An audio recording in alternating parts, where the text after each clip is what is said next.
बार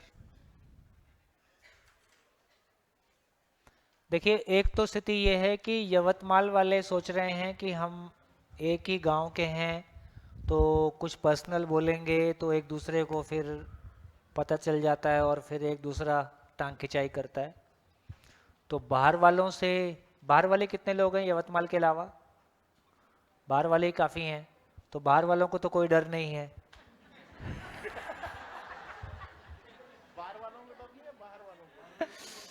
तो बाहर वाले कम से कम खुल के बोलें जिंदगी पे, अपनी पर्सनल चीज़ें फ्लोर पे लेके आएं। धीरे से इनको भी वो शर्म या वो थोड़ा सा जो गैप है वो नहीं रहेगा। तो जितने आपके क्वेश्चन जिंदगी से जुड़े हुए होंगे, रोज़मर्रा की ज़िंदगी को छूते हुए होंगे, उतना कंटेंट की गहराई उस लेवल की आ जाएगी। आप मेरे से ये उम्मीद करोगे कि मैं हर चीज़ आपका प्रॉब्लम भी बताऊंगा और फिर सॉल्यूशन भी बताऊंगा, वो थोड़ा ज़्यादा हो जाएगा और वो व्यवहारिक भी नहीं लगता है। तो आपकी तरफ से बिल्कुल, अच्छा आज पहला दिन है, शुरू का 2 दिन लगता है, किसी दर्शन पे बात करना चाह रहे हैं, दर्शन का कैनवस आप तक बनने में 1 से 2 दिन का समय लग जाता है। उसके बाद काफ़ी फ्री फ्लोइंग चलेगा और आपको बहुत मज़ा आने वाला है ना? तो चलिए, आप कुछ कह रहे थे, उसको बोलिए। हाँ। लाइक हमने हमारे पूर्वजों से सीखा है कि बच्चे को बाय बाय ऐसे करने सिखाना है, राइट? अगर बच्चे को सिखाया जाए कि नहीं बाय बाय ऐसे करना है, तो वो कैसे करेगा? ऐसे करेगा। तो who is going to decide कि सही क्या है? एग्जाम्पल, आपको बताया गया है ABCDEFGH, राइट? ये आपको बताया गया है, इसलिए आपके दिमाग में ये नोशन है। अगर आपको बोला जाए कि भाई स्टार्ट ही PQRST यहां से होगा, देन एम आई क्लियर? मेरा क्वेश्चन क्लियर है सब लोगों के लिए? तो एक तो ये हो गया कि जो हम चर्चा करने की कोशिश कर रहे हैं कि किसी चीज़ का सही और गलत का, अभी भी मैंने ब्रेक के पहले भी जस्ट ये बोला, सारी लड़ाई इस बात की है कि चलेगी किसकी। वो लड़ाई मेरे मन के अंदर भी चलती है, मेरा एक मन, दो मन, दिल, दिमाग, और वो सास बहू के बीच में भी है, बाप बेटे के बीच में भी है, और पति पत्नी के बीच में भी है, और दो देशों के बीच में भी है। तो एक तो आधार ये है कि सही गलत का आधार क्या होगा, वो एक होगा कि नहीं होगा। और अभी की स्थिति में हमारी प्रॉब्लम यही है कि हमारा सही गलत सबका अपना अपना है, अलग अलग है। बच्चों को लग रहा है कि माँ बाप हमको नहीं समझ पा रहे हैं, माँ बाप को लगता है कि बच्चे बिगड़ रहे हैं। ये तमाम तरह की समस्याएं अपने तरीके से चल रही हैं। इस बीच में हम जितनी बात अभी तक की है, तो मैं ये कोशिश करता हूँ, एक बार ये टीनेजर ने कुछ शेयर किया, करोगे? बोलो, माइक दो इनको। अब तुम चिंता ना करो, माँ की चिंता मत करो, तुम, मैं हूं ना। मम्मी पापा ना हर बात पर रोक टोक करते हैं। अगर फ्रेंड्स के साथ बाहर जाने का होगा तो नहीं नहीं जाने का, सेफ्टी नहीं, ऐसा बोलते हैं हर बार। हाँ। तो फिर क्यों नहीं जाने देते फिर वो हमें? ठीक बात है, बात बिल्कुल ठीक है। देखो, बात इनकी ठीक है कि ये वही करना चाहते हैं जिसमें हमको सुख मिलता है। तो दोस्तों के साथ घूमना फिरना, बात करना, हम उम्र में वो आकर्षण, वो सब कुछ जो कुछ रहना है रहेगा ही। इधर माँ बाप को लगता है कि हमारे बच्चे सेफ नहीं हैं, और कल को तुम ही जब माँ बनोगी, और तुम्हारे बच्चे जब इतने बड़े होंगे, तो तुम भी यही कह रही होगी। और तुम तो कम से कम थोड़ी बहुत सुन ले रही हो, तुम्हारे तो बिल्कुल सुनने वाले नहीं है। इसलिए तो शादी करने की नहीं, करियर बनाने का सिर्फ।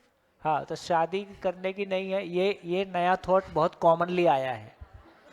शादी करनी है, करियर बनाना है, करियर का मतलब पैसा आना है, और आप पैसे के साथ नहीं जीते हो, प्यार के साथ जीते हो। यस। तो अल्टीमेटली आपको प्यार ही कमाना होता है, पैसा तो साथ में हमारी आवश्यकता के रूप में चलता है। तो बेटा, ये कुछ भी करो, जिंदगी से कितना भी भाग दौड़ लो, जिंदगी माफ़ नहीं करती। तो एक बार जिंदगी समझ में आ जाए, फिर हम हर जगह में संतुलित हो सकें, धीरे धीरे वो रास्ता निकल आएगा। मैं ऐसे बच्चों को, यंग बच्चों को देखता हूँ, जिनकी पूरी फैमिली ने शिविर कर लिया। आज उनके माँ बाप उनके साथ टोका टाकी नहीं कर रहे हैं, क्योंकि उनको पता है कि वो सोच पा रहे हैं। कहीं ना कहीं आपके बिहेवियर से माँ बाप को भी एक लेवल का कॉन्फिडेंस गेन हो जाता है कि अब ये तय कर सकती है कि कहाँ जाना है, कहाँ नहीं जाना है, किसके साथ में उठना है, कितनी बात करनी है, नहीं करनी है। तो एक लेवल का कॉन्फिडेंस दोनों को आने की ज़रूरत है, एक के आने से नहीं चलेगा। तो जहाँ पूरी फैमिलीज वर्कशॉप में आ रही हैं और जहाँ पूरी फैमिलीज में रोज़ बैठ के इस तरह की चर्चाएं हो रही हैं, धीरे धीरे वो कॉन्फिडेंस गेन हो रहा है।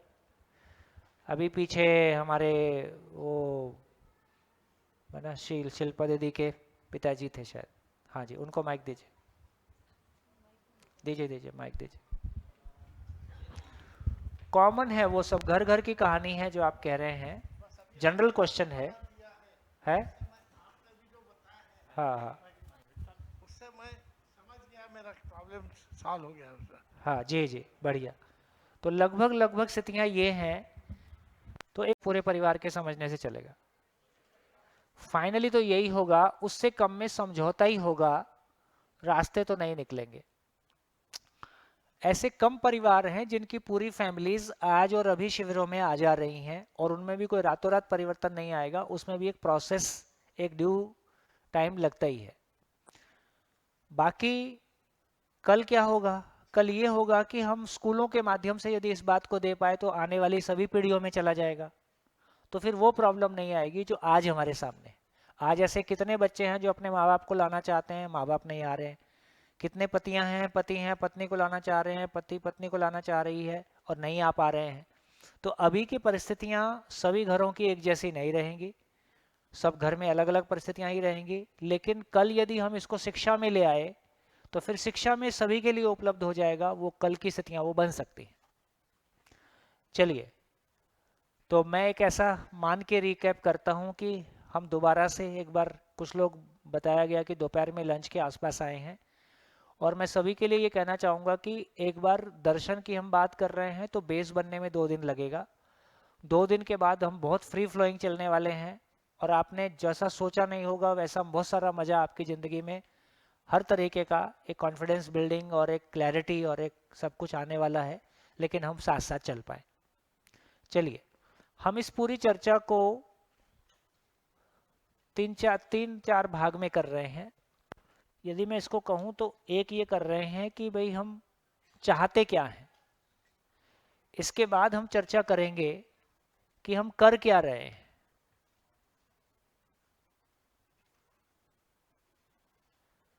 चाहते क्या हैं, कर क्या रहे हैं, जो कर रहे हैं उससे निकल क्या रहा है, कहाँ गैप है, और कैसे उस गैप को पहचान के हैंडल करेंगे, फिर उसको फाइनली सॉल्यूशन की तरफ लेके जाएंगे। तो हम क्या चाहते हैं, इसको लेके हमने सुबह से अभी तक कुछ बात की है। अभी ये लगता है कि हम चाहते भी अलग अलग हैं, हम सबकी चॉइस उम्र के हिसाब से, परिस्थितियों के हिसाब से बदलती रहती है, ऐसा हम मानते हैं। लेकिन ये देखने का एक तरीका है, उसी को जब हम बर्ड व्यू से देखते हैं तो पता चलता है कि सारी दुनिया के लोग एक ही चाहते हैं, बच्चा बूढ़ा जवान, कि वो हमेशा खुश रहना चाहते हैं, और वो खुश रहना चाहते हैं और हमेशा खुश रहना चाहते हैं। ये सबके साथ कॉमन है। इसको आप बदल के देख सकते हैं क्या? आप कुछ भी कोशिश करें, आप इसको बदल नहीं सकते, क्योंकि ये सभी धरती के सभी लोगों के लिए एक समान कोई चीज काम करती है। तो हमेशा खुश रहना चाहते हैं तो क्यों नहीं रह पाते हैं? क्यों नहीं रह पाते हैं? हमें पता चला कि हमारे भाव और विचार में लोचा है। लोचा समझते हो? गड़बड़ है ना? हमारे भाव और विचार में कुछ गड़बड़ है। क्या गड़बड़ है? भाव में कोई अभाव है, विचार में कोई समस्या है, भूतकाल की पीड़ा है, वर्तमान से विरोध है, भविष्य की चिंता है, इसी का नाम दुख है। और यदि मैं भावपूर्ण हूं और मेरे विचार में समाधान है, इसी का नाम सुख है। तो मेरी जिंदगी की सारी प्रॉब्लम इतनी ही है कि मेरे भाव और विचार में जो हमेशा सुखदाई होने की स्थिति बनी रहे, वो होने की बजाय कोई नेगेटिविटी, कोई भय, कोई अभाव, कोई पीड़ा या कोई समस्या जिसका सॉल्यूशन मेरे पास नहीं है, अपने अंदर की है कि फैमिली की है, ऐसा मेरे भाव और विचार में कोई अभाव बना रहता है। तो इसका मतलब क्या हुआ? देखो, इसका मतलब मैंने यहां से जोड़ा कि एक समय था मुझको कार चलाने नहीं आती थी, एक समय था मेरे को फ्लुएंटली इंग्लिश बोलने नहीं आती थी, मेरे को फ्लुएंटली बहुत अच्छा खाना बनाना नहीं आता था। तो एक समय था मुझको कुछ काम नहीं आते थे, मैंने मेहनत किया, उनको सीख लिया, तो पता चला कि उन कामों के बारे में मेरे को सोचना ही नहीं पड़ता है। मैं गाना गाते हुए, गाना सुनते हुए, बातचीत करते हुए बढ़िया गाड़ी ड्राइव कर सकता हूँ, इसमें कोई दिक्कत नहीं है, क्योंकि मेरे को वो काम अब आता है। तो जिस तरह से मैं बहुत बढ़िया गाड़ी चला सकता हूँ और उसमें कोई एक्सीडेंट नहीं होता है, उसी तरह से मैं मेरे भाव और विचार की गाड़ी भी चला सकता हूँ। ये भी एक सीखने के लायक, समझने के लायक दुनिया है, जिसको कि समझा जा सकता है और किया जा सकता है। ये इस अनुसंधान की फंडामेंटल उपलब्धि है। जिस तरीके से मैंने शिविर को शुरू किया, मैंने कहा कि कुछ भी मानने के लिए नहीं कहा जाएगा। जैसे साइंस में हम पढ़ते हैं तो कैसे पढ़ते हैं? साइंस में थोड़ी ना हम करते हैं कि आइंस्टीन को अगरबत्ती लगा के आइंस्टीन को अगरबत्ती दिखाते हैं, हे आइंस्टीन तुम ध्यान रखना, तुम्हारा नियम यूज कर रहे, है ना? ऐसा आइंस्टीन को नहीं बोलते। नियम सीधा सीधा लिखा हुआ है, नियम समझ में आता है तो नियम के आधार पे हम कुछ सोच सकते हैं। और आइंस्टीन के नियम या ये सारे नियमों के आधार पे हम चांद तक पहुंच गए, हमने सैटेलाइट बना लिया, हमने सब कुछ कर डाला। तो इसका मतलब है कि समझना ही पूजा है ना? समझ पाए तो उसके अनुसार हम चल पाए। तो जिंदगी में भी जो ये हम बात कह रहे हैं कि जो पेरेंट्स और बच्चों के बीच में कन्फ्लिक्ट किस बात का है, वो कह रहे हैं कि देखो तुम ऐसा मत करो, वो कह रहे हैं कि तुम ऐसा करो। ऐसा करना या नहीं करना हमको, हमारे हिसाब से हमको ठीक नहीं लग रहा है। वो दोनों को ठीक लग जाए तो किसको दिक्कत? भी दोनों को एक समान ठीक लग जाए कोई बात, तो फिर कहाँ दिक्कत है? दिक्कत यही है कि जो वो बोल रहे हैं हमको ठीक नहीं लग रहा है, जो हम सोच रहे हैं वो उनको ठीक नहीं लग रहा है। साइंस में हमको ऐसा कहाँ बोलते हैं कि तुम ऐसा मानो, तुम ऐसा करो। वो कहते हैं कि देखो ये मान के चलो, लास्ट में बोलते हैं हैंस प्रूव्ड। हैंस प्रूव्ड हो गया, अब किसकी हिम्मत है कि नहीं मानेगा? तो इसका मतलब है कि हैंस प्रूव्ड के तरीके से क्या हम जिंदगी पे बात कर सकते हैं? क्या हम हर चीज को जिंदगी की कसौट हैंस प्रूव्ड के तरीके से कर सकते हैं? इसलिए हमने कहा कि यदि नेचर में नियम है, यदि नेचर में जो कुछ भी है यूनिवर्सल है, तो मानव भी एक नेचुरल एंटिटी है। इसलिए मानव के बारे में भी जिस तरह से हम जड़ संसार के बारे में बात करते हैं, यूनिवर्सल, लॉजिकल, है ना, प्रैक्टिसेबल, अंडरस्टैंडेबल, वेरीफाइबल, उन्हीं तरह से हम मानव के बारे भी बात कर सकते हैं। इसलिए जिंदगी को क्लासरूम में लाया जा सकता है। इस कॉन्फिडेंस के साथ हम जिंदगी पे चर्चा कर रहे हैं कि हाँ, हम फिजिक्स और केमिस्ट्री की तरह से जिंदगी को भी क्लासरूम में ला सकते हैं। तो हमने कहा कि भाव और विचार की दुनिया, तो यहाँ से निकल के आ गया कि मेरे सुख दुख का कारण सामने वाला नहीं है। सामने वाला मेरे को डायरेक्टली दुखी करता है कि उसकी वजह से मेरा भाव और विचार प्रभावित हो जाता है? सामने वाले के कारण आपका भाव और विचार प्रभावित हो जाता है, तो इसका मतलब है क्या सभी लोग दूसरों से एक समान प्रभावित होते हैं? है ना? तो मैं सामान्य है, क्योंकि हम दिल्ली स्कूल एजुकेशन के साथ में काम करते हैं, तो लगातार टीचर्स, प्रिंसिपल्स आते रहते हैं। तो एक प्रिंसिपल ने 10 टीचर्स को बुला के एक समान डांटा। 10 के 10 एक समान दुखी होते हैं कि उसमें से एक सुसाइड कर लेता है और एक हंस के निकल जाता है, बोले पागल हो गई है ये। ऐसा भी हो सकता है। इसका मतलब क्या हुआ? और ये भी हम देखते हैं कि कल तक हम जिन चीजों से जैसा प्रभावित होते थे, आज वैसा प्रभावित नहीं होते हैं। इसका मतलब हम भी बदल रहे हैं। यहां से ये समझ में आता है कि भाव और विचार की दुनिया कोई ऐसी दुनिया है जिसको समझ पूर्वक बदला जा सकता है। भाव और विचार की दुनिया कोई ऐसी दुनिया है जिसको समझ पूर्वक ठीक किया जा सकता है, बदला जा सकता है।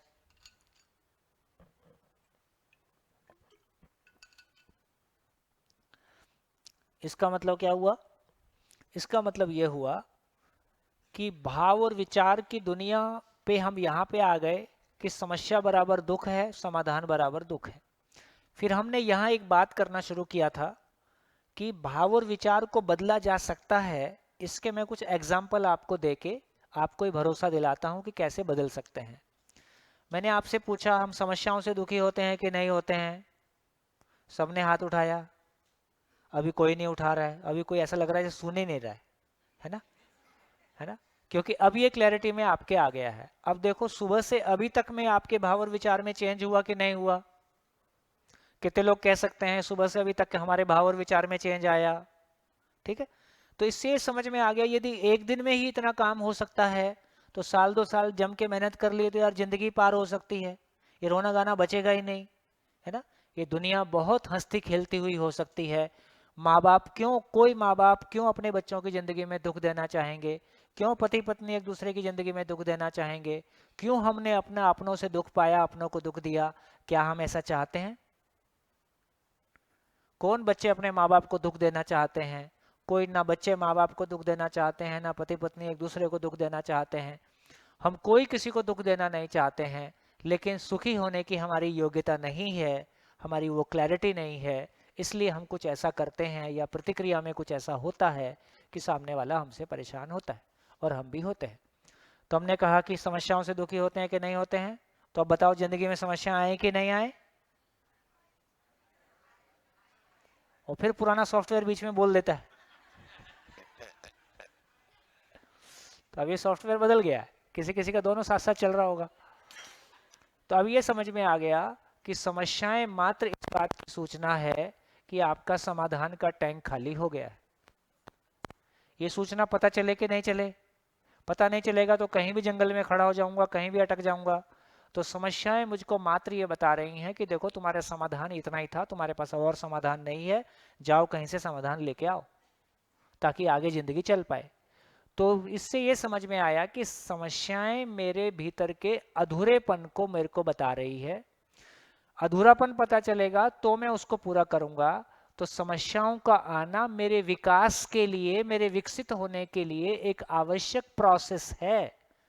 तो समस्याएं मेरे को दुखी करने के लिए नहीं आती हैं। समस्याएं मेरे विकास के लिए, मेरे आगे बढ़ने के लिए प्रोसेस है, और ये एक नेचुरल प्रोसेस है। जैसे भूख लगती है, हमको भूख लगती है, पता ना चले तो क्या होगा? कुछ खाएंगे नहीं। हम शरीर में चोट ना लगे तो क्या होगा? फिर तो माई बोलेगी बेटा हाथ कहाँ छोड़ा है, क्योंकि आपको तो पता नहीं चला कहाँ कट के गिर गया, है ना? तो शरीर में चोट लगती है तो शरीर स्वस्थ रहता है, चोट लगने से दर्द होता है। तो शरीर में दर्द होता है तो शरीर स्वस्थ रहता है। भूख लगती है तो शरीर को बनाए रखते हैं। दुख होता है, जिसको हम दुख कह रहे हैं वो दुख नहीं है। जिसको हम दुख कह रहे हैं वो समाधान के ना होने की स्थिति है। तो यदि मेरा माइंडसेट पलट जाता है कि ये दुख नहीं है, समाधान का ना होना है, तो मैं उसमें दुखी नहीं होऊंगा, मैं सॉल्यूशन को सोचूंगा, सॉल्यूशन के ढंग से देखूंगा। तो हमने एक बात देखी कि एक बार हम कह रहे थे कि समस्याएं से हम दुखी होते हैं, तुरंत आ गया नहीं, बल्कि समस्याएं क्या हैं? मेरे ज्यादा सुखी होने का औजार हैं, साधन है, मैकेनिज्म है। दोनों में कितना फर्क पड़ गया? समस्याएं मेरे दुख का कारण है कि समस्याएं मेरे ज्यादा सुखी होने का कारण है? केवल देखने का तरीका। देखने का तरीका बोलते हैं ना, नजरें बदलती हैं तो नजारे बदल जाते हैं। तो यही वो नजरें हैं और यही नजारे हैं। वही चीजें जो कल तक खराब लगती हैं वही ठीक लगने लगती हैं। अब क्या हो गया? फिर हमने एक एग्जाम्पल और लिया कि मानव गलतियां नहीं करता है, मानव गलतियों से नहीं सीखता है। तो ये कितनी बड़ी अपनी लर्निंग है कि हम जिनको हम गलतियां कह रहे थे वो सही तक पहुंचने के लिए लर्निंग था। हाँ, ताली अच्छे से बजा लो।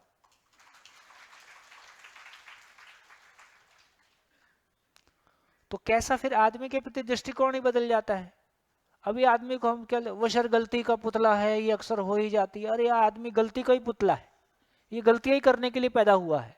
नहीं भाई, ये सही करने के लिए पैदा हुआ है, ये किसी ऊंचाई को छूने के लिए पैदा हुआ है, ये किसी महिमा को प्रकट करने के लिए पैदा हुआ है।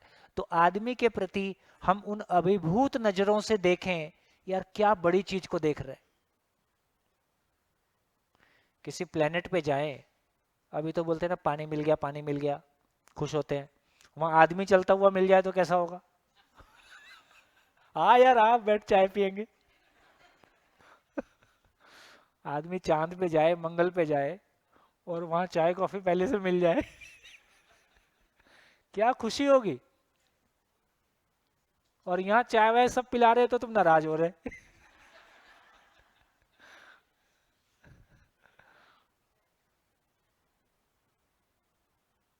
नजरों की बात है। कभी कभी इस प्लेनेट पे ऐसे चलिए जैसे आप अकेले हों, है ना। इस प्लेनेट को ऐसे देखिए कि आपने पहली बार देखा हो। इस प्लेनेट के हर फूल को, हर पौधे को, हर फ्रूट को, पूरी कायनात को एक उस हम टेकन कंडीशनड माइंड से देखते हैं। कंडीशनड माइंड से देखते हैं तो उसकी ब्यूटी को अप्रिशिएट नहीं करते। तो शायद इससे सुंदर प्लेनेट अभी हमारे पास नहीं है ना। तो यहाँ ये बात हमारे ध्यान में आया कि मानव मूलतः गलती नहीं करता है, वो गलतियों से नहीं सीखता है, मानव हमेशा सही करना चाहता है। ऐसा देखने भर से हमारा मानव के प्रति दृष्टिकोण बदल जाता है और हमारे ध्यान में आ जाता है कि सही से सीखता है तो हम परंपरा का सम्मान कर पाते हैं। देखो, ये खाना जो हम खा रहे हैं ये एक दिन में ऐसा बन गया है क्या? आज गुजराती खाना, महाराष्ट्रियन खाना, है ना, काठियावाड़ी खाना बहुत मशहूर है ना, पंजाबी खाना, ये जितने भी प्रकार के भोजन बने हैं ये एक दिन में बन गए होंगे क्या? या इसमें हजारों साल लगे हैं? हजारों साल लगे हैं। हजारों साल की मेहनत है, हजारों लोगों की, लाखों लोगों की हजारों साल की मेहनत है, उसके चलते ये खाना हमको मिला है। अब ये खाना परंपरा में उपलब्ध है तो एक बच्चा उस परंपरा में पैदा होता है, उस खाने को सीख लेता है। तो इसका मतलब है परंपरा ने जो हजारों लाखों साल में पाया है, एक बच्चा उस परंपरा में पैदा होता है और उसकी अंतिम ऊंचाई को पा लेता है।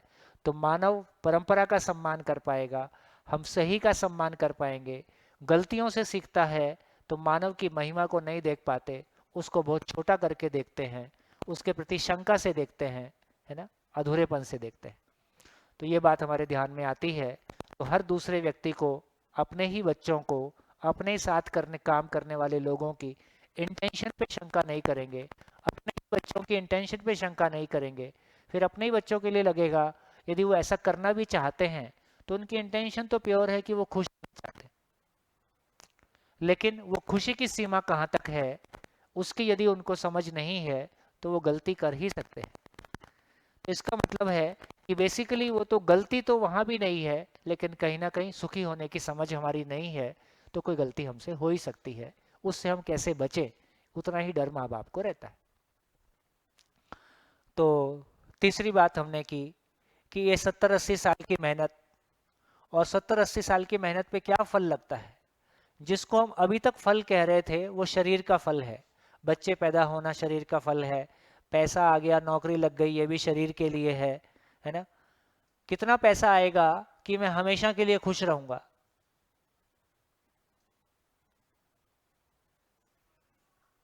कोई सीमा नहीं। कौन सा पद आ जाएगा कि मैं हमेशा के लिए खुश हो जाऊंगा? आप कितने सुंदर हो जाओगे, उस विश्व सुंदरी होती है ना, सुंदरा तो होता नहीं, ऐसे होता है। मिस्टर वर्ल्ड भी होता है, मिस्टर वर्ल्ड बॉडी से होता है ना, और मिस सुंदरी जो है वो सुंदरता से और कुछ योग्यता से, जो भी उसका टेस्ट होता होगा। अब दोनों की शादी करा दे, अब तो खुश रहेंगे? अभी भी कोई गारंटी नहीं। तो इसका मतलब है जिन चीजों को अभी तक हमने, है ना, तो कितने सुंदर होंगे, कितना पैसा होगा, कितना पद होगा, क्या इनसे हमेशा के लिए खुशी मिलेगी, हमेशा के लिए आदमी खुश रह पाएगा? तो इसका मतलब है कहीं तो गैप है। तो जिन चीजों को अभी तक हमने जिंदगी की उपलब्धि के रूप में देखा था, वो तमाम उपलब्धियां, वो तमाम फल शरीर पे लगने वाले फल हैं कि वो सही अर्थों में मानव पे लगने वाले फल हैं? वो तो शरीर पे लगने वाले फल हैं। तो मानव पे लगने वाला फल क्या होगा? पहले भी कहा, फिर से रिपीट किया कि कुल मिला के हर मानव, मेरी फैमिली का और मेरी फैमिली में आने वाले, बाहर से आने वाले, या मेरी फैमिली कहीं बाहर जाए, तो सभी लोग हमेशा खुश रहें, है ना। उसी को दूसरी भाषा में कहा, मैं नित्य शांत रहना चाहता हूँ, मैं कोई भी नेगेटिविटी से प्रभावित ना हूँ, कोई भी चीज़ से मुझको डर ना लगे, कोई भी चीज़ से भय नहीं लगे, तो मैं नेगेटिविटी से मुक्त और सकारात्मक की निरंतरता, पॉजिटिविटी की निरंतरता के साथ हो जाऊं। तो इसका मतलब है ये कोई फल मुझ में लगता है। और हमने बात किया था कि जिंदगी पे लगने वाले फल के प्रति विश्वास, अभी देखो पैसे के लिए हम सारी जिंदगी दौड़ लेते हैं।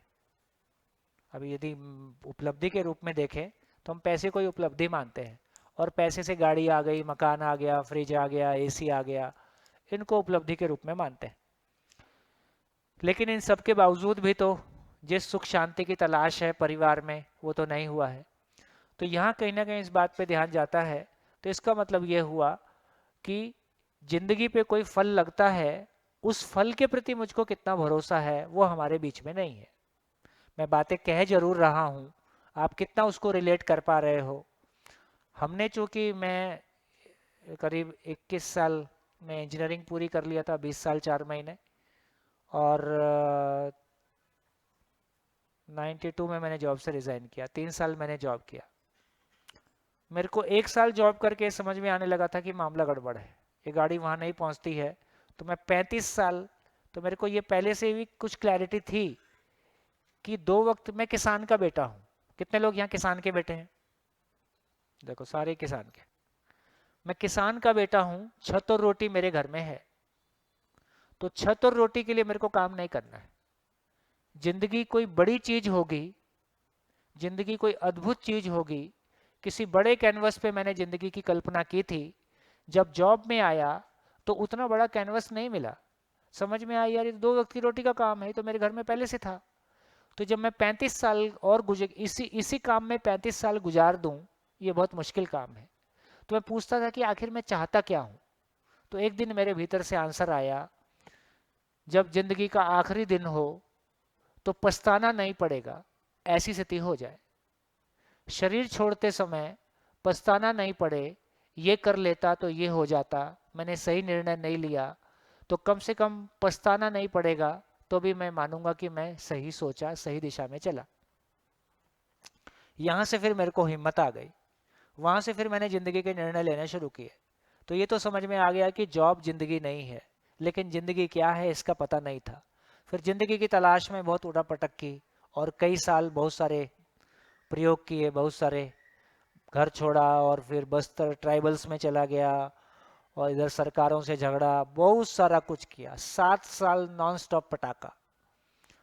तो 7 साल की स्ट्रगल के बाद संयोग से जब जिंदगी मिली, वो इतनी सुंदर थी, इतनी सरल थी। जब मैंने पहली बार शिविर किया तो मैं 3 दिन सो नहीं पाया खुशी के मारे। क्या खुशी! ये जिंदगी इतनी सरल हो सकती है, जिंदगी इतनी इजी हो सकती है, ये जिंदगी की तमाम समस्याओं से आदमी मुक्त हो सकता है। थोड़ा बाहर खिला ले, बाहर खिला ले, उधर उधर ले जाए। तो मैं आपको ये भरोसा दिलाना चाहता हूं। तो इसका मतलब यह हुआ कि जिंदगी मुश्किल नहीं है, जिंदगी का एड्रेस हमारे पास नहीं है।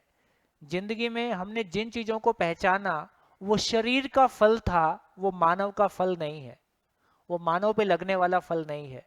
जिनके बच्चे पैदा नहीं होते थे पुराने जमाने में उसको बांझ कहते थे। मानव भी यदि मानव पे यदि उसका फल नहीं आता है तो भी बांझ कहलाएगा। हमारी जिंदगी का सूनापन, हमारी उदासी, हमारी जिंदगी पे फल ना लगना है, उस फल के लिए कोई काम ना करना है जिस फल के लिए हम इस पृथ्वी, इस धरती पे आए, या जिसके लिए हम इस शरीर यात्रा को चलाते हैं। तो जब तक वो हमारा अंदर से खुश होना नहीं बनेगा, बाहर से कुछ ना भी दोस्तों के साथ चिल करो, कुछ भी घूमने चला, कहीं भी घूमने चले जाओ, 4 दिन बाद, 5 दिन बाद, 10 दिन बाद लगता है अब घर चलो, हो गया।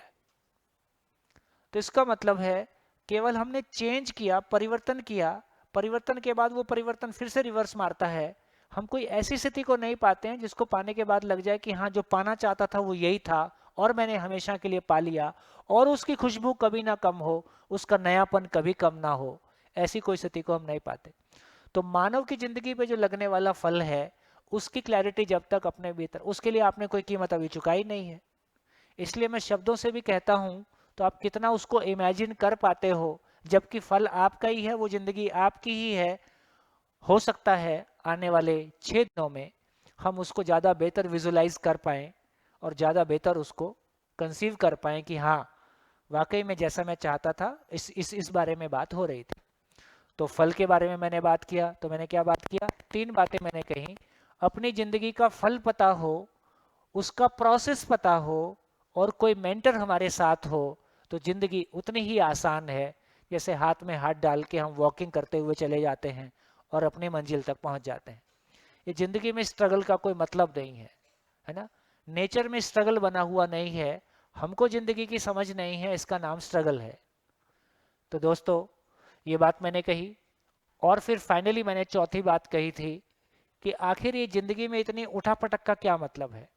कभी जिंदगी में, मैंने क्या बोला, जिंदगी में 3 ही उठापटक होती हैं, शरीर का बीमार होना, शरीर का स्वस्थ रहना, पैसे का कम होना, पैसे का ज़्यादा होना, मान सम्मान का कम ज़्यादा होना। बस 3 ही काम हो रहे जिंदगी में, चौथा कुछ नहीं हो रहा है, 3 ही काम हो रहे। इन 3 कामों में भी मैं कितना स्टेबल रह सकता हूं, ये तीनों के बावजूद मैं इन तीनों से अलग हूं। मेरा होना, जैसे मैं कहता हूं मेरा शरीर, इसका मतलब मैं शरीर नहीं हूं।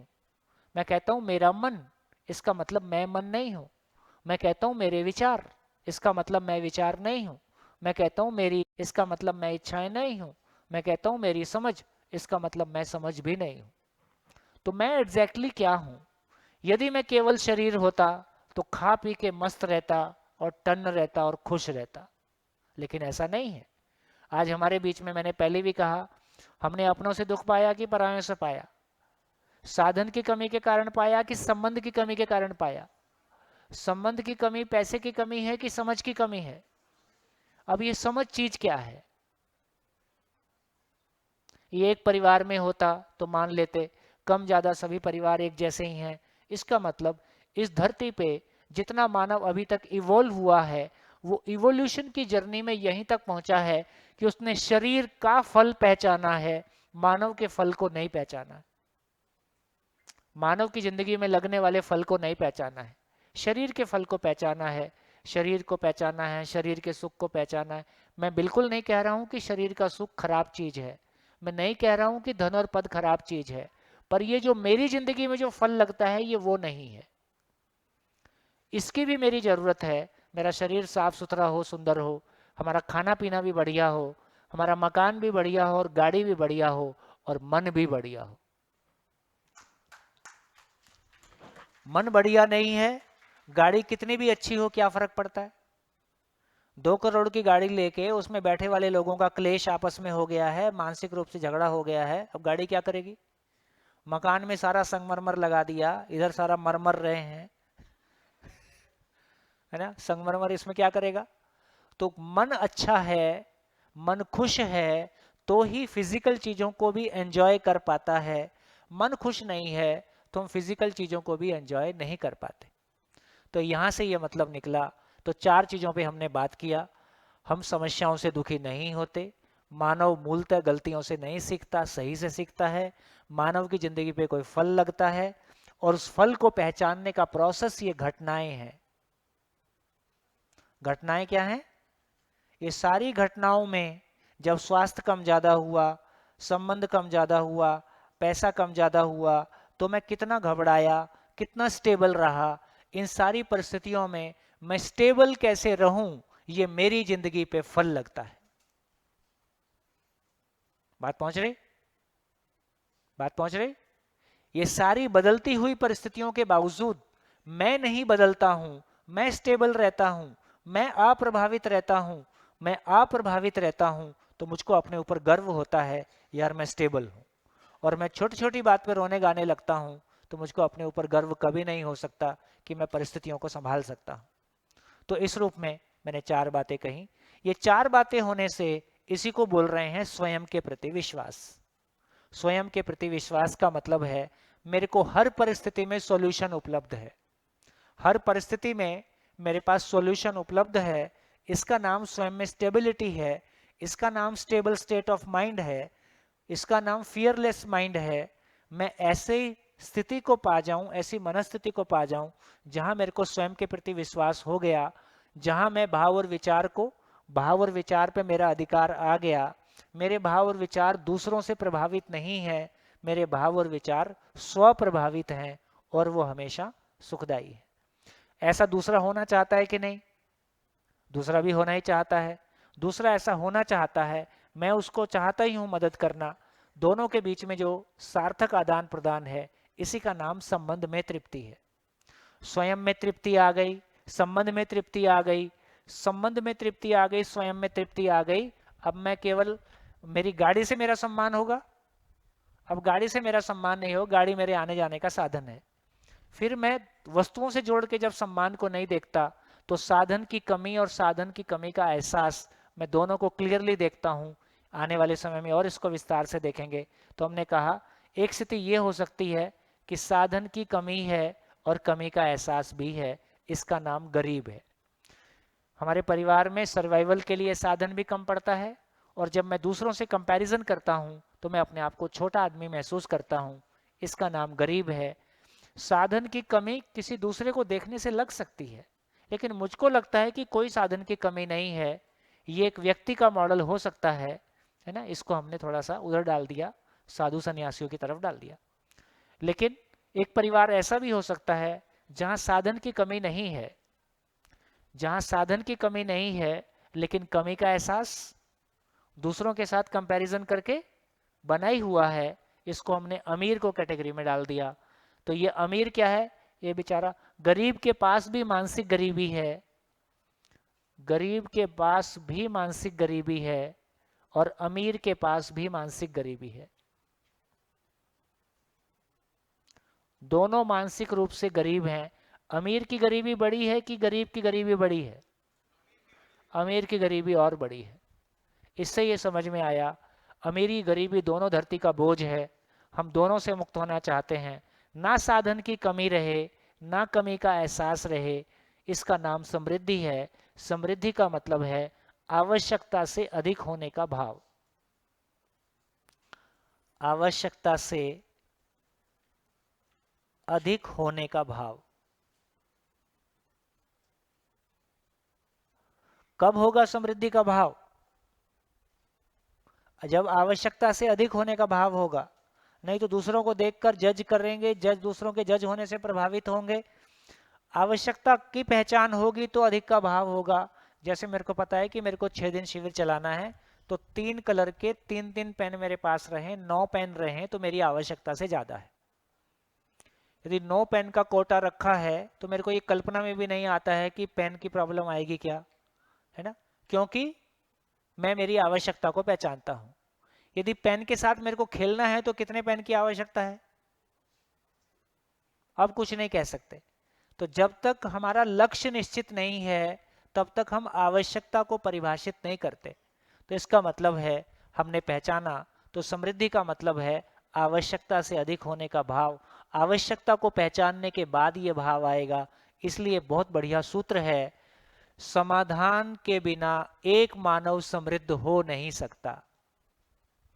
समाधान के बिना एक मानव समृद्ध हो नहीं सकता, क्योंकि समझ के बिना हम दूसरे से अपने आप को कंपैरिजन करेंगे, जज करेंगे, छोटा पाएंगे, बड़ा पाएंगे, दुखी होएंगे, दुखी करेंगे। पड़ोसी की गाड़ी और पड़ोसन की साड़ी जिंदगी भर पीछा नहीं छोड़ती। इतना ही करते।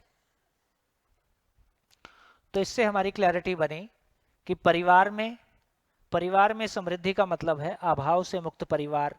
शिकायत मुक्त, अभाव मुक्त परिवार को हमने परिवार की पूर्णता के रूप में पहचाना। उधर क्या पहचाना? हमेशा मानव का खुश रहना मानव की पूर्णता के रूप में पहचाना। परिवार का शिकायत मुक्त, अभाव मुक्त होकर जीना, क्योंकि इससे अधिक और क्या हो सकता है? एक परिवार में कोई रिश्ते में गिला शिकवा शिकायत नहीं है, कोई वस्तु का अभाव नहीं है, इससे अधिक क्या हो सकता है? इससे कम में भी क्या चलेगा? तो इस रूप में हमने कहा कि ये परिवार की पूर्णता हो गई। सारे परिवार ऐसे ही हो जाएं तो ये भय मुक्त समाज हो गया। प्रकृति के साथ ठीक से जिएंगे तो ये प्रकृति में संतुलन हो गया। तो मानव में समाधान हो जाए, मानव में समाधान हो जाए, परिवार में समृद्धि हो जाए, समाज भय से मुक्त हो जाए, प्रकृति में संतुलन हो जाए। इससे ज्यादा होता नहीं, इससे कम में चलता नहीं। तो हमने धरती की पूर्णता को पहचान लिया। आपके सही गलत का आंसर मिल गया, प्रॉब्लम सॉल्व हो गई। फिर से रिपीट करता हूं, मानव की पूर्णता, अब आप आंसर बताना। मानव की पूर्णता हमेशा खुश रहना। परिवार की पूर्णता शिकायत मुक्त, अभाव मुक्त परिवार। समाज की पूर्णता, धरती की पूर्णता, चारों। धरती पे मानव रहता है, हमेशा खुश रहे। परिवार रहते हैं समृद्ध रहें, समाज रहता है भयमुक्त रहे, प्रकृति में संतुलन, इससे ज़्यादा होता नहीं, इससे कम में चलता नहीं। अब सही गलत का फैसला कैसा होगा? जो इसके अनुरूप है वो सही है, जो इसके अनुरूप है वो उचित है, जो इसके अनुरूप है वो पुण्य है, बाकी सब गलत है, अनुचित है, पाप है।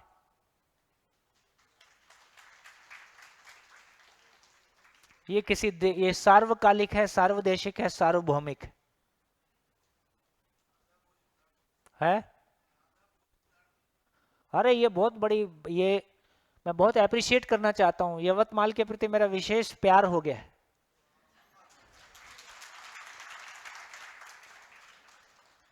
आपके यहाँ मैं 3 घंटे के लिए आया कि 3 दिन के लिए आया कि 7 दिन के लिए आया, वेरी फर्स्ट मोमेंट से वो फ्लो सेट होता है जो बाहर में 1 या 2 दिन बाद होता है। तो कुछ तो आपका मामला है नहीं नहीं गड़बड़ नहीं, बाकी और पता चलेगा 1 साल में।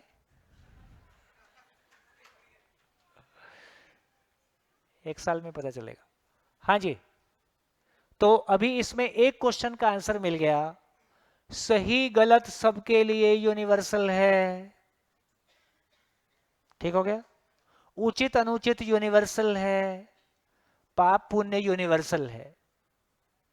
इसमें ना धर्म का मामला, ना व्यक्ति का मामला, ना देश का मामला, ना पढ़े लिखे का, ना अनपढ़ का, ना आयु का, कोई मामला इसमें शामिल नहीं होता है। अब ये किसी भी विधि से पूरी हो जाए, भाई ये क्या है? ये सर्व मानव अपेक्षाएं हैं, पूरी धरती के सारे लोगों की अपेक्षाएं हैं।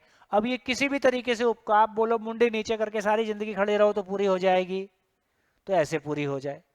मुंडी सीधी रख के खड़ी हो जाए, उल्टी रख के खड़ी हो जाए, खा के पूरी हो जाए, नहीं खा के पूरी हो जाए, हवन करके हो जाए, पूजा करके हो जाए, जप करके हो जाए, त्याग करके हो जाए, तपस्या करके हो जाए, किसी भी विधि से कर लो, हो जाए बस। और एजुकेशन से हो जाए तो क्या बुरा।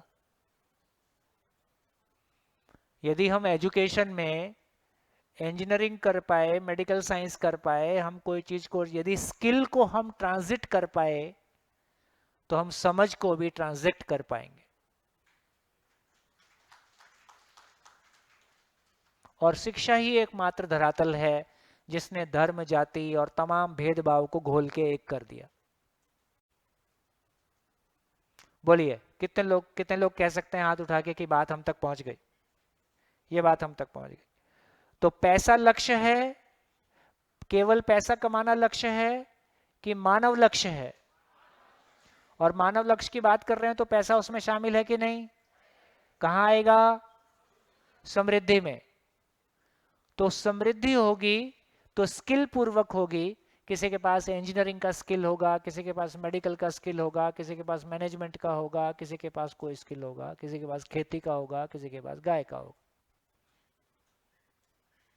बढ़िया।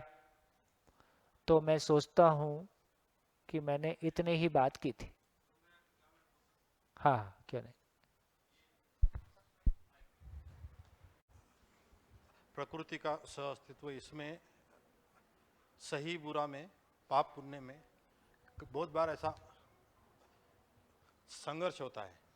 समाज चाहता है कि रोड बनाए, समाज चाहता है कि रोड बनाए, और प्रकृति चाहती है कि वृक्ष को ना काटा जाए।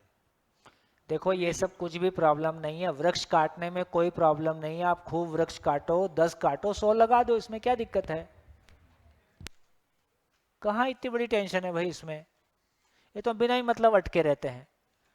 अरे जहां से मानव को जाना है उस बीच में पेड़ आ गया तो काट दो, 200 लगा दो, इसमें क्या दिक्कत है?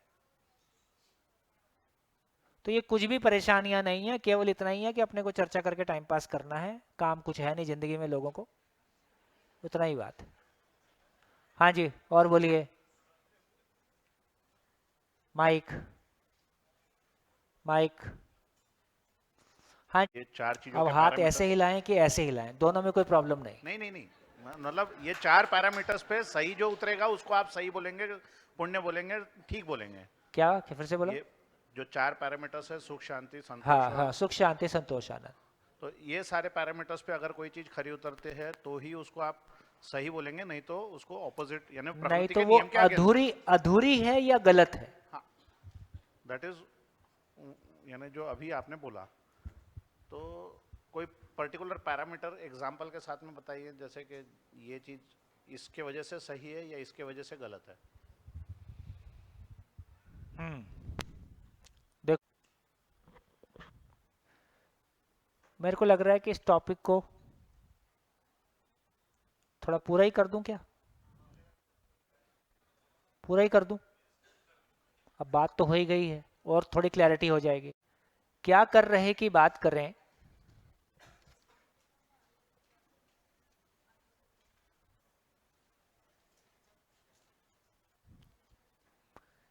क्या कर रहे हैं, तो एक काम तो हम ये कर रहे हैं बहुत मेहनत के साथ कि हम इंद्रियों से सुख पाना चाहते हैं। इंद्रियों का मतलब है शब्द, स्पर्श, रूप, रस, गंध, आंख, नाक, कान, त्वचा, है ना, ये जो 5 सेंसेस की बात करते हैं। हम इंद्रियों से सुख पाना चाहते हैं, और सुख भी कितना पाना चाहते हैं? हमेशा पाना चाहते हैं। एक प्रयास हमारा ये है।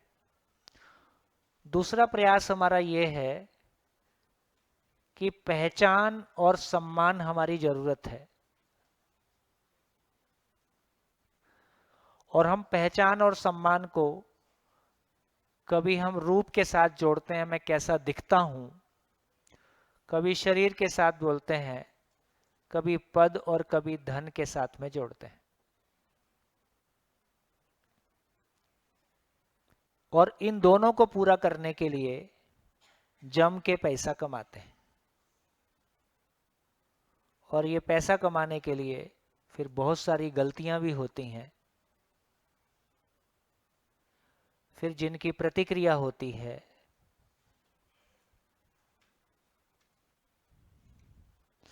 अब थोड़ा सा ध्यान दीजिए, मैं इंद्रियों से हमेशा खुश रहना चाहता हूं, ये संभव है कि इसमें कुछ लिमिटेशन है। लिमिटेशन क्या है बोलिए, क्या क्या लिमिटेशन है? एक उम्र तक शरीर काम करता है, उसके बाद मैं तो शरीर भोगना चाहता हूं, शरीर साथ नहीं देता है। और और और तो एक तो समझ में आया कि निर्भरता है, शरीर अपने ही शरीर पे निर्भरता है या दूसरे के मूड पे निर्भरता है। दूसरा, इससे जितना भी सुख मिला वो मोमेंटरी है ना। और क्या लिमिटेशन है? और बोलते जाओ फटाफट। और सिचुएशनल है, परिस्थिति है ना, वही निर्भरता है, वही निर्भरता है। कभी सराउंडिंग पे जुड़ा है, परिस्थिति पे जुड़ा है, शरीर पे जुड़ा है, दूसरों पे डिपेंडेंसी है?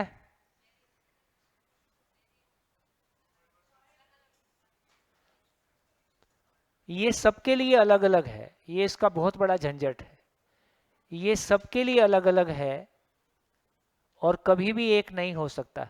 जो आज आज एक लगता है, कल अलग हो जाता है। और क्या लिमिटेशन है?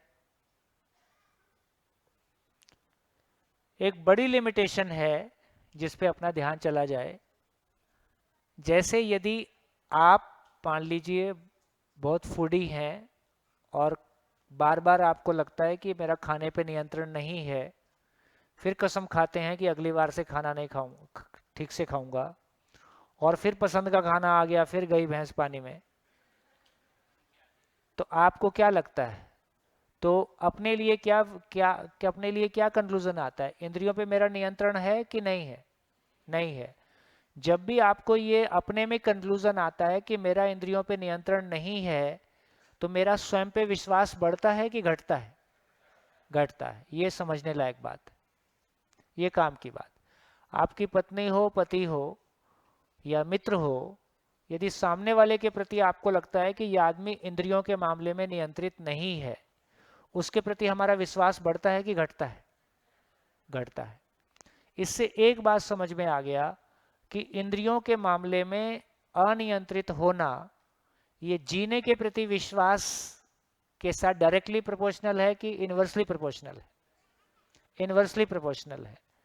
तो जितना इंद्रियों के प्रति हम अनियंत्रित होते हैं उतना जीने का विश्वास घटता है, उतना स्वयं के प्रति विश्वास घटता है। तो ऐसा करके हमने इंद्रियों के बारे में देखा कि उसमें क्या क्या लिमिटेशन है जब मैं हमेशा सुखी होने जाता हूं। तो क्या समझ में आया? इंद्रियों की औकात है हमेशा सुख देने की, तो इंद्रियों की हैसियत नहीं है कि उससे हम हमेशा किसी सुख को पा सकें। तो एक बात पता चली। कितने लोगों को कंफर्म हो गया? ये हाथ उठाइए, बच्चे बूढ़े जवान सब एक साथ। ठीक, तो इंद्रियों का क्या मामला है? अच्छा लगना है। जैसे मैं कहूं कि आप बहुत अच्छे लग रहे हो, आप तो इतने में खुश हो जाते हो, आप बहुत अच्छे लग रहे हो। अगला सेंटेंस ये है कि आप अच्छे हो नहीं। क्या मतलब हुआ इसका? जब मैं कह रहा हूं कि आप अच्छे लग रहे हो तो किसको बोल रहा हूं?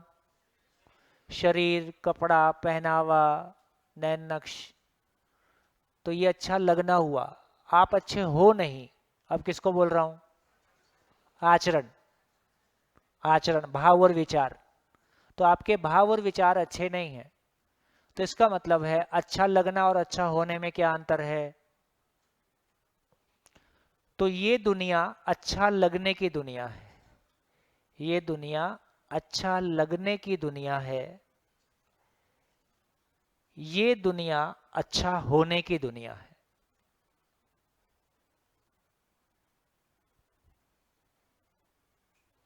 अभी हमारी ज्यादा कोशिश अच्छा लगने की है कि अच्छा होने की है? हम अच्छा दिखना चाहते हैं कि अच्छा होना चाहते हैं? अच्छा,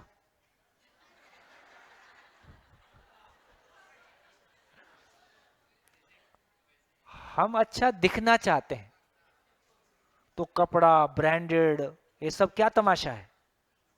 मैं अच्छा नहीं हूं, मैं कोई ब्रांडेड चीज पहनने से अच्छा हो जाता हूं। ये क्या मानसिक दिवालियापन है कि नहीं है? एक कंपनी का ब्रांड लगाने से मैं स्मार्ट बन जाता हूं, ये तो काफी खराब स्थिति है। तो इसका मतलब यह हुआ, इसका मतलब यह हुआ कि अच्छा होना, और जब मैं अच्छा होना अच्छा लगता ही है। अच्छा लगना अच्छा हो ऐसा जरूरी नहीं है ना? तो जब अच्छा लगना होता है तो हमेशा ही अच्छा लगता है। इसका मतलब अच्छे लगने की प्रॉब्लम क्या है? तो मनोरंजन क्या है? मनोरंजन क्या है? मानसिक बेरोजगारी। आपके पास अच्छा लगने की दुनिया का दरवाजा नहीं खुला है, इसलिए आपकी सारी दुनिया मनोरंजन में आप मन के लेवल पे कुछ ढूंढते हो। उसमें हर कोई भी चीज टिकती नहीं है। हर 2 घंटे कोई मनोरंजन ऐसा नहीं है जो 3 घंटे से ऊपर चल जाए। पहले 4 घंटे की फिल्म हुआ करती थी, फिर 3 घंटे की हुई, अभी 2 घंटे की हो गई। पहले 5 दिन का मैच होता था, फिर वो T20 हुआ, फिर T10 हो जाएगा, अब पता नहीं क्या हो जाएगा। तो ऐसे हमने देखा, तो एक दुनिया को हमने देखा। अब दूसरी दुनिया की ओर चलते हैं। मेरा पहचान, मेरी सम्मान, मेरा आइडेंटिटी, ये मेरी जरूरत है, ये मेरी मौलिक जरूरत है, मेरी मौलिक आवश्यकता है। तो कभी मैं उसको रूप के साथ जोड़ के देखता हूं, मैं कैसा दिखता हूं, इससे अपनी पहचान को बनाना चाहता हूं। कभी शरीर के साथ, कभी इसमें क्या क्या लिमिटेशन आती है? निर्भरता आती है, क्षणिक है, अलग अलग है। इसमें कुछ और भी स्पेशल है, जैसे, हाँ जी बोलिए बोलिए। हाँ, ये जो कंपैरिजन आता है इसी को बोल रहा हूं। ये कंपैरिजन हमको मार डालता है भैया। तिल तिल करके गाड़ी, लाल बत्ती की गाड़ी रोड से नहीं जाती है, वो कितने लोगों की छाती से गुजर के जाती है आपको पता नहीं।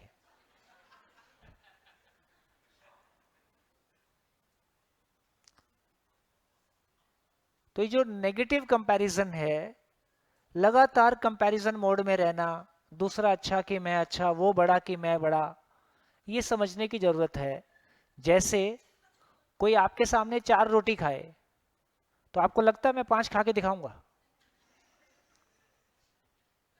ऐसा आप नहीं करते हो। लेकिन आपके सामने किसी का मकान, किसी की गाड़ी, किसी की साड़ी, किसी का पद, है ना, बहन जी किसी साड़ी में जाएं और बहन जी की फ्रेंड ने बोल दिया बहन जी ये तो वही साड़ी है पिछली बार वाली, बहन जी 6 फुट नीचे, बहन जी गायब, ऐसे ही भाई साहब गायब, है ना। अब जून का महीना, यहाँ तो ठंडी भी, यहाँ तो गर्मी खूब पड़ती है, तो यहाँ तो पहले तो देखो चलन था जून के शादी में लड़का 3 पीस पहन के बैठता था घोड़ी पे, है ना।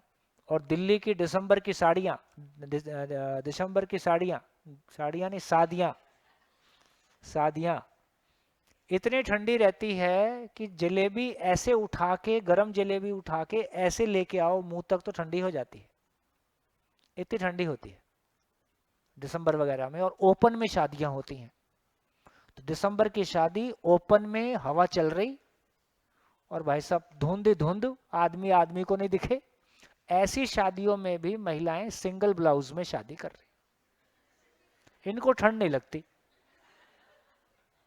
अब ये राज की बात है कि नहीं? तो इसका मतलब क्या है? सारा खेल उतना ही है, चाहे स्त्री है चाहे पुरुष है, कुल मिला तो मानव है, अपनी पहचान और सम्मान की तलाश है। मैं कैसे अच्छा दिखूंगा, वो दिखने वाले भाग में कॉम्प्रोमाइज करना नहीं चाहते हैं। तो ये कंपैरिजन खाने में नहीं आता है, लेकिन साड़ी में आता है, गाड़ी में आता है, मोबाइल में आता है, मकान में आता है। ऐसा क्यों है? क्वेश्चन क्लियर है? हम खाने के मामले में कंपैरिजन नहीं करते, बाकी चीजों में करते हैं। ऐसा क्यों? क्योंकि पेट भर के ये सिग्नल देता है कि अब और नहीं हो सकता है। तो जिन चीजों के बारे में हमारे पास कोई एब्सोल्यूट रेफरेंस है, सही इशारा है, पहचानने का सही तरीका है, वहां हम गलती कम कर रहे हैं। वहां मन की वजह से कुछ गलती हो जाए अलग है, कंपैरिजन में नहीं हो रही है। लेकिन जहां पे कोई एब्सोल्यूट रेफरेंस नहीं है, जैसे भारत में ट्रक के पीछे लिखा रहता है बुरी नजर वाले तेरा मुंह काला। अब ये ट्रक अफ्रीका में जा रहा है तो इसके पीछे क्या लिखा होगा? बुरी नजर वाले तेरा मुंह गोरा।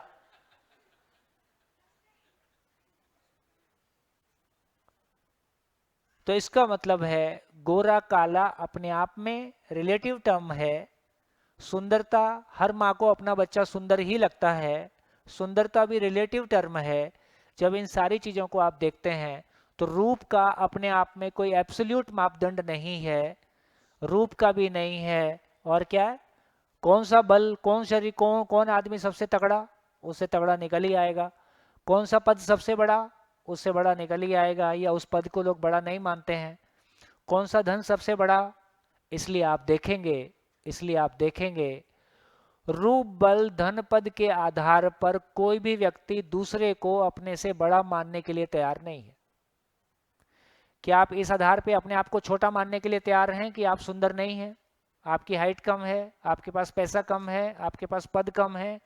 क्या आप ऐसा मान के अपने आप को छोटा मानने के लिए तैयार हैं? ये स्वीकार नहीं होता है। लेकिन कोई व्यक्ति ज्ञान में आपसे बड़ा है, आचरण में आपसे बड़ा है, वह हम स्वीकारते हैं कि नहीं? वहां स्वीकार लेते हैं। इसका मतलब समझने लायक बात है। इसका मतलब जली बत्ती जली, बत्ती जली। फिर से रिपीट कर देता हूं, रूप, बल, धन और पद के आधार पर हम किसी से अपने आप को छोटा मान लें, ऐसा हम मान नहीं पाते। इसका मतलब ये मानव का फल है नहीं। लेकिन कोई व्यक्ति हमसे ज्ञान में बड़ा है, बुद्धि में बड़ा है, आचरण में बड़ा है, उसको हम अपने से बड़ा स्वीकार के खुश होते हैं कि नहीं? उसको अपने से बड़ा स्वीकार करके खुश होते हैं, चाहे उम्र हमसे कम भी क्यों ना हो। तो इससे समझ में आया, ज्ञान, मानव पे ज्ञान रूपी फल लगता है, मानव पे आचरण रूपी फल लगता है, मानव पे सुख रूपी फल लगता है, मानव पे खुशी का फल लगता है।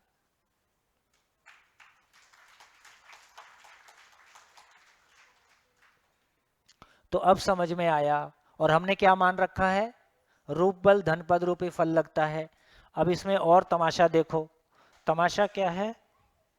तमाशा ये है, पहचान और सम्मान हम कैसा चाहते हैं, स्थायी हो कि अस्थायी हो? पहचान और सम्मान हम चाहते हैं कि स्थायी हो, परमानेंट हो। रूप बल धन पद पहचान, ये सब रूप बल धन पद स्थायी हैं कि परिवर्तनशील हैं? गुड, ये परिवर्तनशील हैं। सारी जिंदगी हम क्या कोशिश कर रहे? हम परिवर्तनशील चीजों से स्थायित्व पाने का असफल प्रयास सारी जिंदगी कर रहे हैं। हम परिवर्तनशील चीजों से स्थायित्व पाने का असफल प्रयास सारी जिंदगी करते हैं। क्या सारी जिंदगी करते हैं? क्या परिवर्तनशील है? शरीर परिवर्तनशील है। मैं क्या चाहता हूं? हमेशा 18 साल का दिखता रहे। भाई बाल काले हैं, दूसरे कोई तो दिख रहे हैं, आपको तो पता है सफेद है। भाई जिसके सफेद है उसको तो अपने पता ही है। तो इसका मतलब ये हुआ, मैं ये स्वीकार करने के लिए, मैं नहीं बोल रहा हूं कि आप सफेद ना करो, है ना, काले ना करो, मैं ऐसा नहीं बोल रहा हूं, है ना, मेरी बात का ऐसा मतलब ना निकाला जाए। लेकिन ये बात सच्चाई है कि उम्र बदलेगी तो शरीर बदलेगा, चेहरे पे झुर्री आएंगी, बाल काले पड़ेंगे, शरीर कमजोर होगा।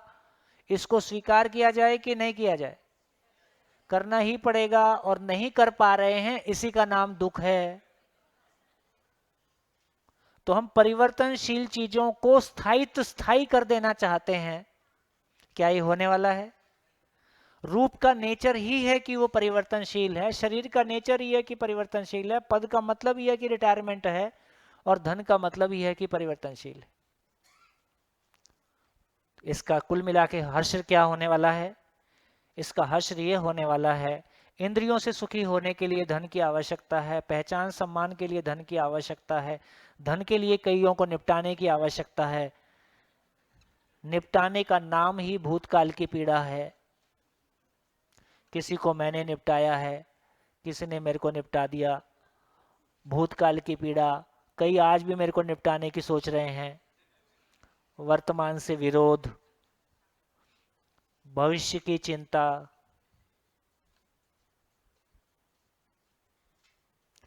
यही युद्ध और संघर्ष,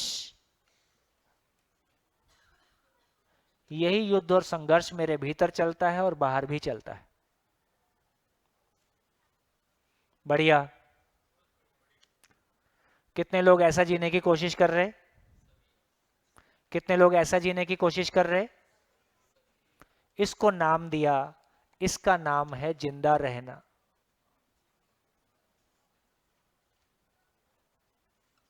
इसका नाम है जिंदा रहना। और जीना क्या है?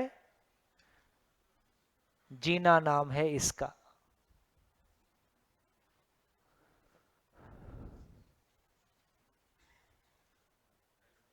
छह बजे बंद कर दूं?